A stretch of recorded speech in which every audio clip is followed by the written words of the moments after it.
Bear down, Chicago Bears. Folks, today we're going to do something a little bit different. We're going to ignore some of the news. There's not really a whole lot to report. There's been some, rumblings of Caleb Williams. Will he or won't he? How is he going to improve, et cetera, et cetera. What we're going to do today is we're going to take this afternoon and we're going to decide who the best squad is by offense. And we're going to divide it up between quarterbacks, wide receivers, tight ends, offensive line, running back. You might get offended by some of this, by the way. You might get a little bit upset when I break this down for you. You might have a different opinion, and that's okay. You're allowed to be wrong.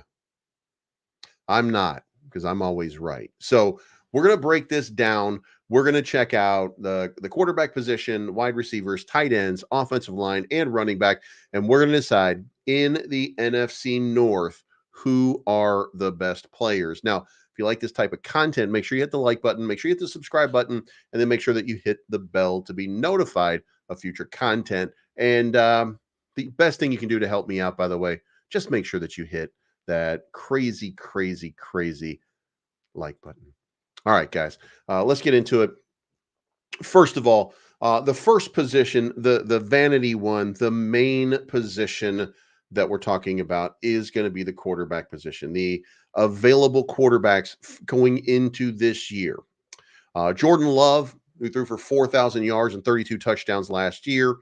We have Jared Goff, who was half away from being in the Super Bowl. We have Caleb Williams, the rookie heir apparent to Patrick Mahomes' title of best quarterback in the NFL.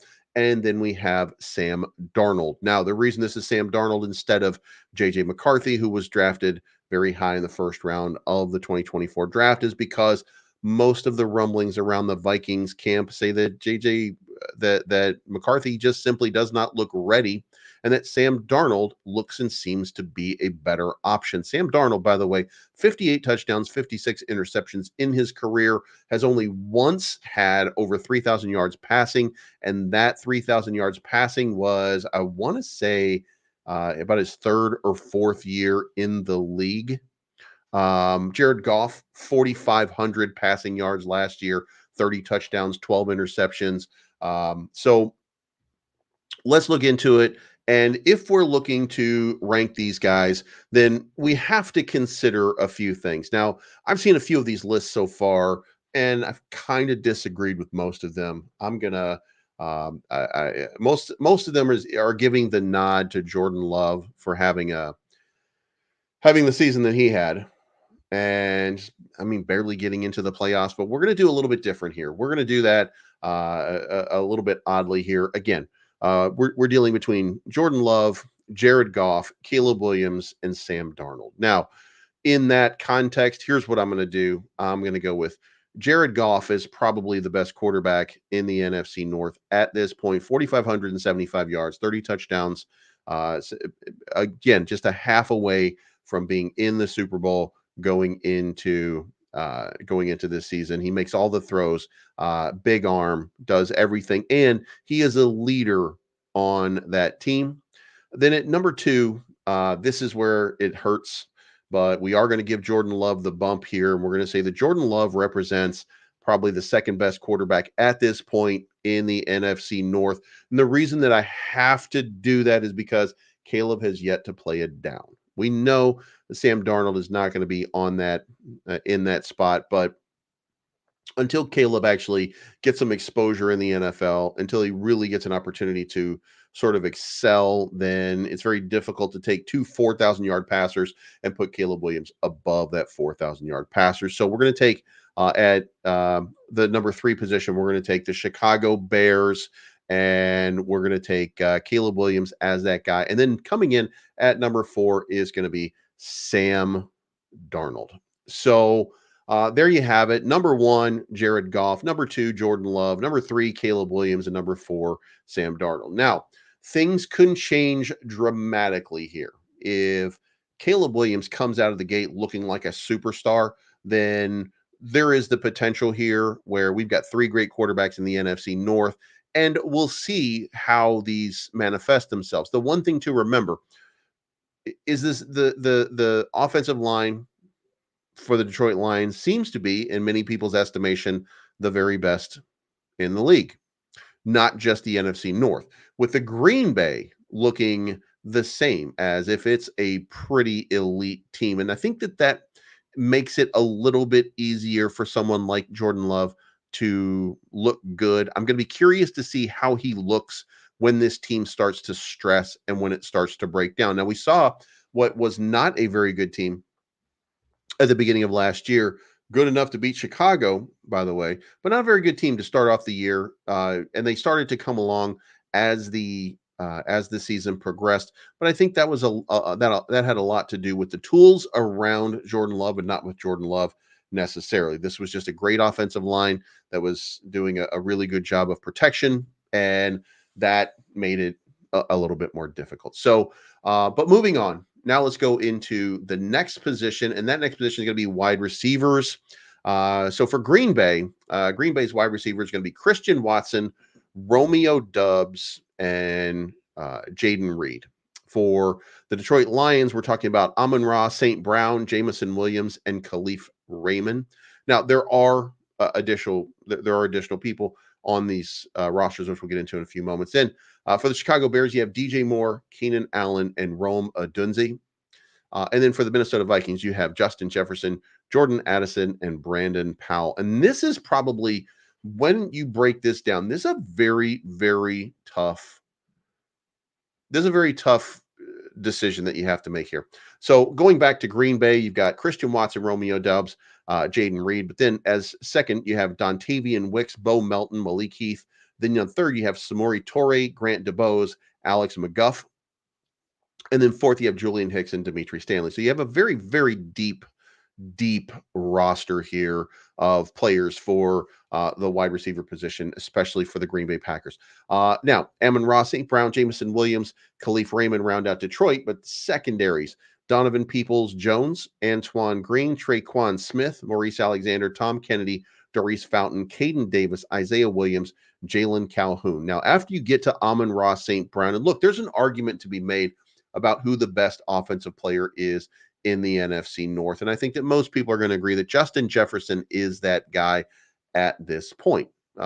Next up, you probably have Amon-Ra. I should say wide receivers, not offensive players. Then you have Amon-Ra St. Brown. You have DJ Moore. And, the argument between Amon-Ra St. Brown and DJ Moore is probably comes down to one of age, in that Amon-Ra St. Brown is a little bit younger than DJ Moore. However, when you start to break it down and you get beyond that number one, then you've got Jordan Addison. And how does Jordan Addison match up to Keenan Allen? Well, I think Keenan Allen wins that. How about Jamison Williams? Keenan Allen's still the best. What about Romeo Doubs? Keenan Allen is still the best. And when you get to the third wide receiver, Jaden Reed, who's the best? Jordan Reed or Khalif Raymond or Roma Dunze? And what about Brandon Powell? Well, look, I don't think that there's anybody better than Roma Dunze at the third wide receiver spot at all. So two of the three, in my opinion, in wide receiver are Chicago Bears. So I think that that by proxy means that the number one wide receiver staff here, despite that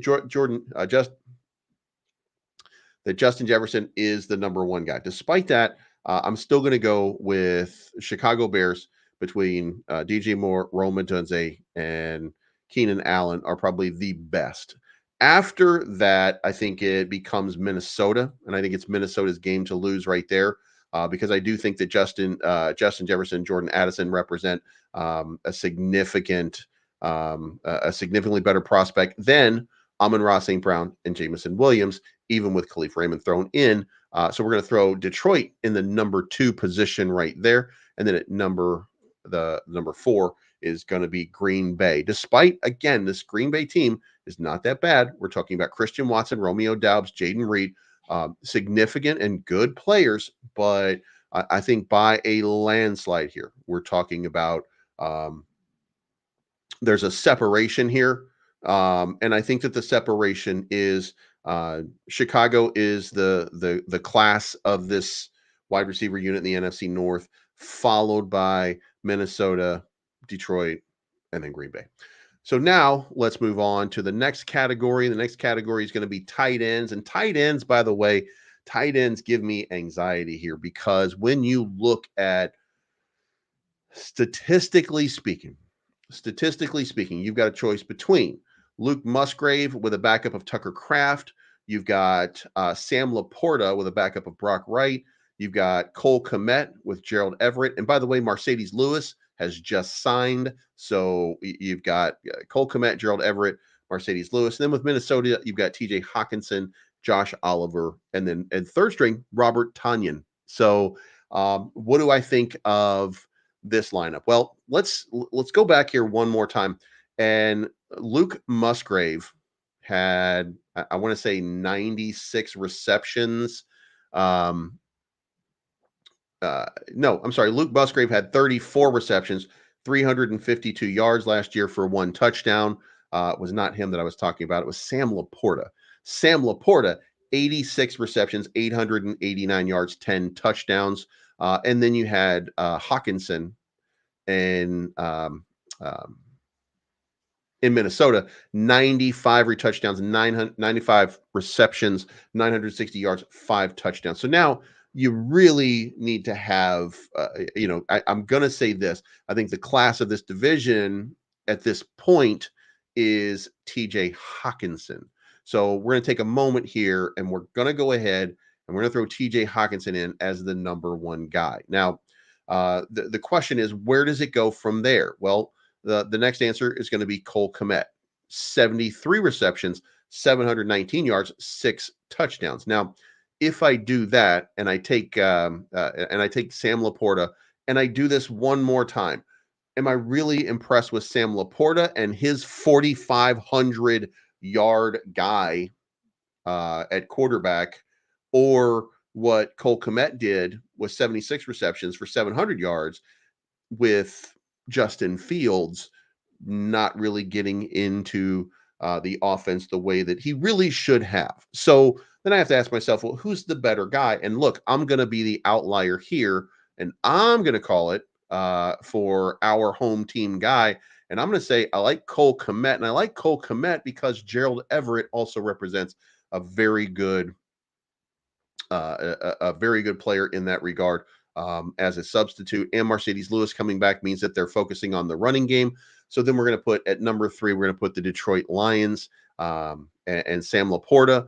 And look, if you go back and forth on this, like I don't fault anybody who says Chicago is number 3 on this list. I would not fault anybody making that assertion. But again, I think that Cole Kmet is the better guy. And then I'm going to go with number 4 is going to be Luke um, uh, Luke Musgrave. I don't think there's any reason to think that he's going to do anything but be the worst. Now, look, this right here so far is making me feel really good about the Chicago Bears. When I look at this lineup, I feel really good in that I think that Caleb Williams as the number 3 quarterback on this list, um, that feels pretty good because what I think is that Jared Goff really kind of came alive. He had a great, I think him being traded to Detroit was a great thing for his career. And then I think Jordan Love had a decent season last year. Was he outstanding? I don't think so. I don't feel like he was. I think he was good enough and he got better as the season went by. But those are going to be your 1-2 guys until further notice. And Sam Darnold, there's no situation in which I think Sam Darnold is a better prospect or a better player than Caleb Williams at any point during his career, even as a rookie versus a veteran. I don't think that's even close. But I haven't seen the product on the field yet. Those could change. This is speculative.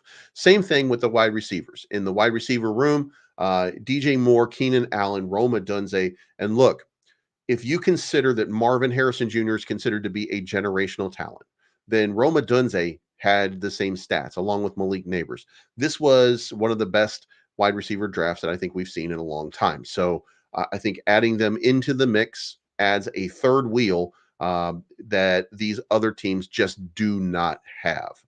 Okay. We have elite. We have 3 elite receivers. Both of these other teams, most of these other teams have 2. Um, And look, I think that you might make an argument on some of it about the third receiver um, uh, for Minnesota. You could make an argument here that maybe Brandon Powell is a good option here, and then maybe you could make an option here saying that Khalif Raymond is also a good option here. However, in Green Bay, Jaden Reed, no, not at all. So I think that this makes it very simple that this is the best wide receiving core in the league. And then, a matter of fact, not in the league, but in the NFC North.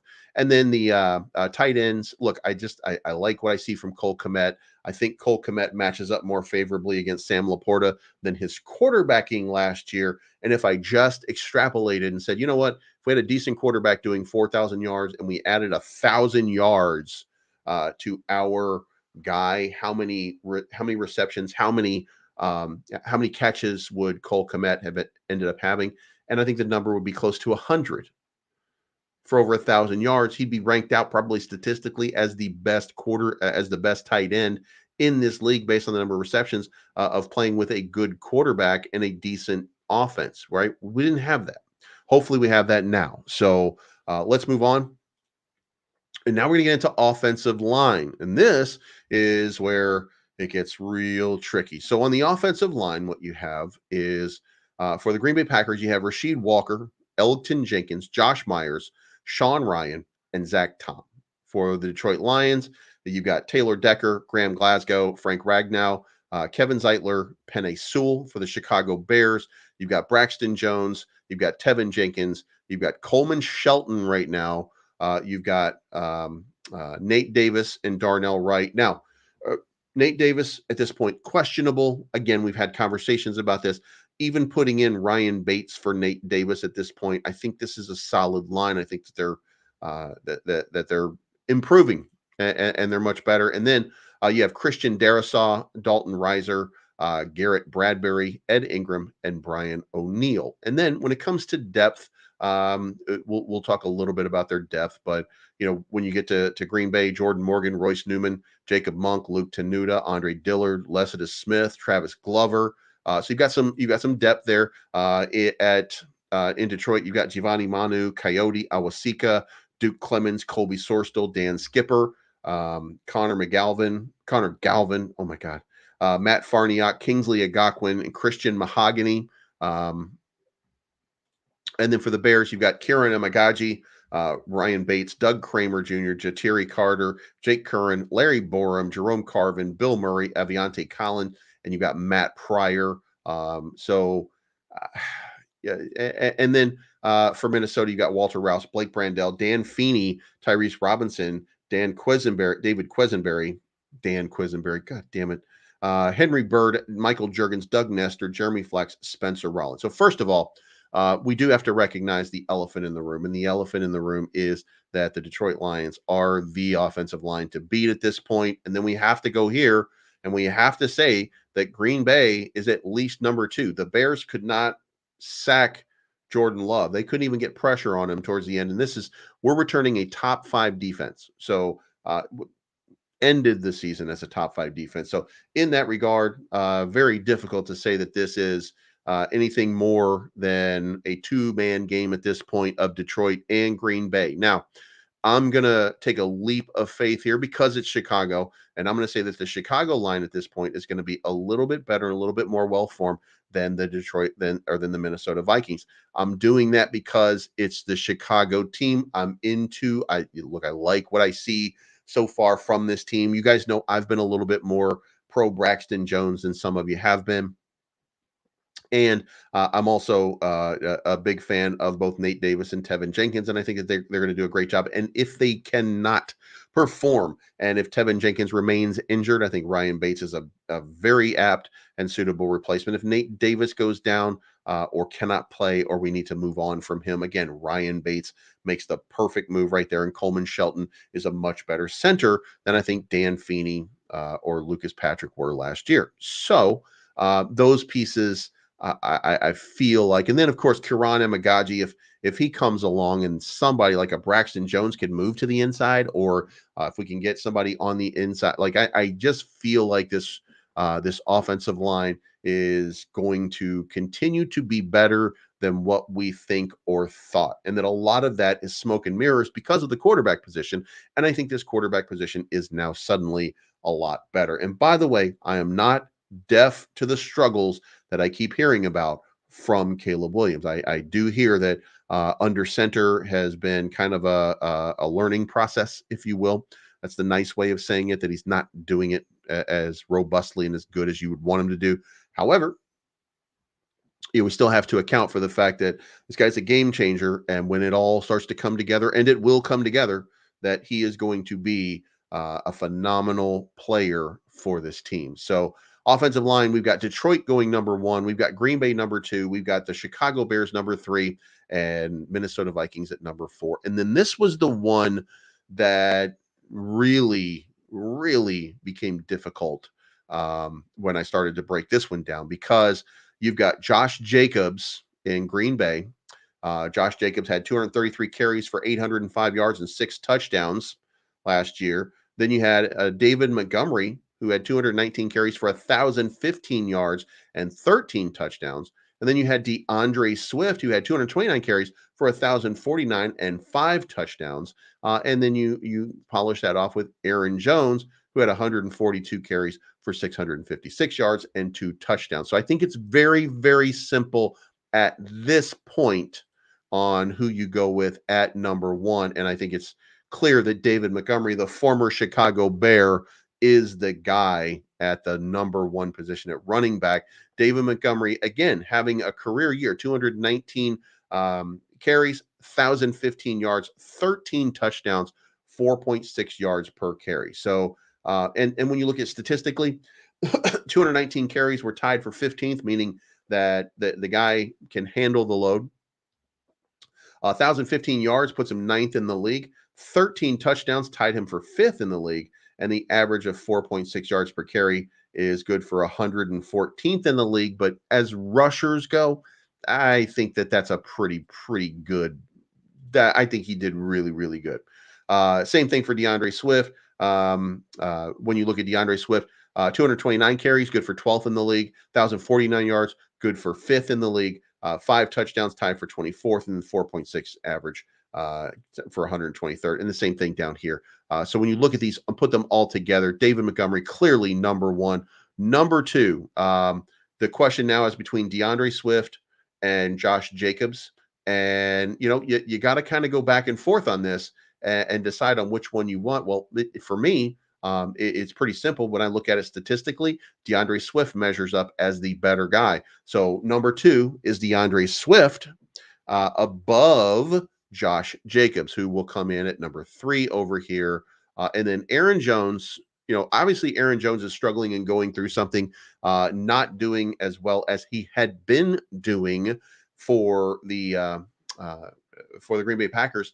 A little bit of an injury, so he hasn't been in the right frame of mind. So the way that this looks is, I think this is really kind of simple here. And look, there's a couple different things that you could move around.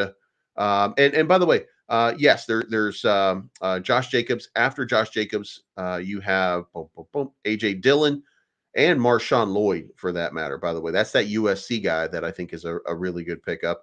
And then behind David Montgomery, you have Jahmyr Gibbs, Craig Reynolds, and Sion Vaki. And then beyond DeAndre Swift, guys, Roshan Johnson, Khalil Herbert. Like I still feel strongly in the rushing game of the Chicago Bears, no matter what. These guys are all averaging over 4.5 yards per carry. Like, these are not slouches in any way. And then, of course, Aaron Jones, his backups are Ty Chandler, Kenny Nguahu, and Miles Gaskin. Like, nothing thrills me there. But the Chicago Bears, the Detroit Lions, I think they're every bit. I think these are the two classes of the league, no matter what. I think that, he's still in the division. But I think that this is the class, and I think that this shows that, in three of these different contexts. And by the way, I'm going to say this before we continue here. The Bears have Detroit's number this year. The Bears were the superior team to Detroit. They weren't the superior team to Green Bay. And, they were maybe as good as Minnesota last year. Minnesota not doing very well in quarterback, offensive line, and running back. But as you can see here, the Bears are at or near a pretty good middle of the pack sort of level. It just looks to me like Detroit. Just lining it up this way, Detroit is probably the better team. There's an argument to be made in the wide receiver room. Well, I'm not the wide receiver room, but in the tight end room, there's an argument to be made that the Lions might be a little bit better than Chicago. There could be that argument. And there could be an argument that the Minnesota Vikings have a better offensive line than Chicago Bears at this point. So there are some arguments to be made on these lists here, but I think that overall and in general, the Chicago Bears probably look like a really good team. And I'm going to go with 13-4 again. Now, in order for that to be bad, Detroit, and it's got to be Detroit, in my opinion, might go 14-3. You know what I mean? I think that the Bears versus the Lions are two L's for the Lions at this point. But we're gonna have to see the product on the field. We're gonna have to see whether or not this is the way that it plays out. It is my opinion that the Chicago Bears are probably by the end of the season the class of the league in this. So I hope you guys like that. So we're going with Jared Goff as the number one guy. We're going with the Chicago Bears wide receivers as the number ones. The Detroit Lions obviously have the best offensive line. Minnesota Vikings with the best tight end. And then we're going to have to David Montgomery. We're going to have to go with as the best running back, but the Chicago Bears looking really good. Tomorrow we're going to do the defense. So I hope you guys like this type of content. We're going to close this out. Thank you so much for tuning in. Remember to bear down, fuck Green Bay, and we got 90 days left before we start whooping that ass. You guys have a good day, and we'll talk to you again soon.